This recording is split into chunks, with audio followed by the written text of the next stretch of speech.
ರಾಜ್ಯದ ಜನತೆಗೆ ನಮಸ್ಕಾರ.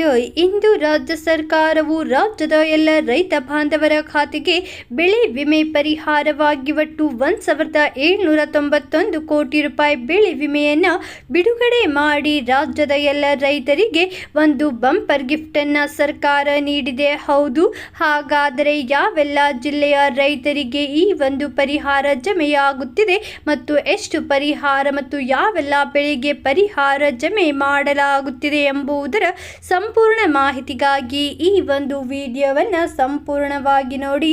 ಅದಕ್ಕೂ ಮುಂಚೆ ಈ ಒಂದು ವಿಡಿಯೋವನ್ನು ಲೈಕ್, ಶೇರ್, ಸಬ್ಸ್ಕ್ರೈಬ್ ಮಾಡುವುದನ್ನು ಮರೆಯಬೇಡಿ. ಹೌದು ಸ್ನೇಹಿತರೆ, ಕಳೆದ ಸಾಲಿನಲ್ಲಿ ಬರದಿಂದಾಗಿ ಉಂಟಾದ ಬೆಳೆ ಹಾನಿಗೆ ರಾಜ್ಯದಲ್ಲಿ ಮುಂಗಾರು ಹಂಗಾಮಿಗೆ 1,791 ಕೋಟಿ ರೂಪಾಯಿ ಬೆಳೆ ವಿಮೆಯನ್ನ ಲೆಕ್ಕಾಚಾರ ಮಾಡಿದ್ದು ಬಹುತೇಕ ಇತ್ಯರ್ಥಪಡಿಸಲಾಗಿದೆ.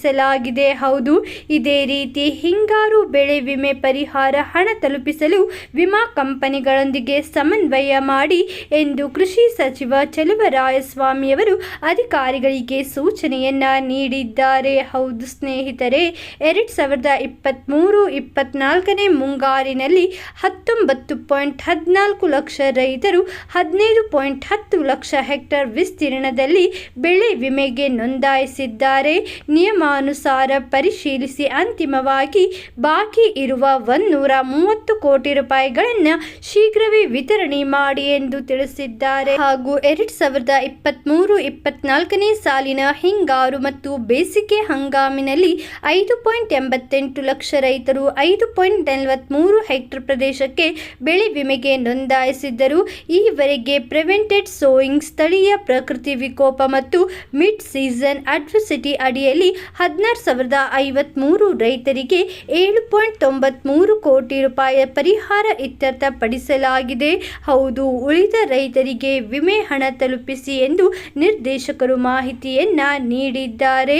ಪ್ರಯೋಗಗಳ ಇಳುವರಿ ನೀಡಿರುವ ಹಿಂಗಾರು ಹಂಗಾಮಿನ 4,368 ವಿಮಾ ಘಟಕಗಳಿಗೆ 1,03,044 ರೈತರ 152.71 ಕೋಟಿ ರೂಪಾಯಿ ಬೆಳೆ ವಿಮೆ ಪರಿಹಾರದ ಮೊತ್ತವನ್ನು ಈಗ ಬಿಡುಗಡೆ ಮಾಡುವ ಕಾರ್ಯ ಪ್ರಗತಿಯಲ್ಲಿದೆ ಎಂದು ಕೃಷಿ ಸಚಿವ ಚಲುವರಾಯಸ್ವಾಮಿಯವರು ತಿಳಿಸಿದ್ದಾರೆ. ಹೌದು ಸ್ನೇಹಿತರೆ, ನೀವು ಕೂಡ ಬೆಳೆ ವಿಮೆಗೆ ಅರ್ಜಿಯನ್ನ ಸಲ್ಲಿಸಿದ್ದರೆ ನಿಮ್ಮ ಖಾತೆಗೂ ಕೂಡ ಅತಿ ಶೀಘ್ರವೇ ಬೆಳೆ ವಿಮೆ ಪರಿಹಾರ ಜಮೆಯಾಗುತ್ತದೆ. ಅದರಂತೆ ಬೆಳೆ ಹಾನಿಗೆ ತಕ್ಕಂತೆ ಬೆಳೆಯ ಆಧಾರದ ಮೇಲೆ 25,000 ರೂಪಾಯಿಯಿಂದ ಹಿಡಿದು 85,000 ರೂಪಾಯಿವರೆಗೂ ಕೂಡ ಬೆಳೆ ವಿಮೆ ಪರಿಹಾರ ನೇರವಾಗಿ ರೈತರ ಖಾತೆಗೆ ಜಮೆಯಾಗುತ್ತದೆ. ಇವತ್ತಿಗೆ ಇಷ್ಟೇ ಸ್ನೇಹಿತರೆ. ಈ ಒಂದು ವಿಡಿಯೋ ಇಷ್ಟವಾದಲ್ಲಿ ಲೈಕ್ ಮಾಡಿ.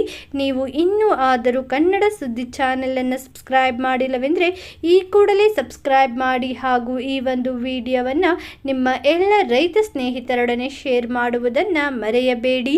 ವಿಡಿಯೋವನ್ನು ಸಂಪೂರ್ಣವಾಗಿ ನೋಡಿದ್ದಕ್ಕೆ ಧನ್ಯವಾದಗಳು.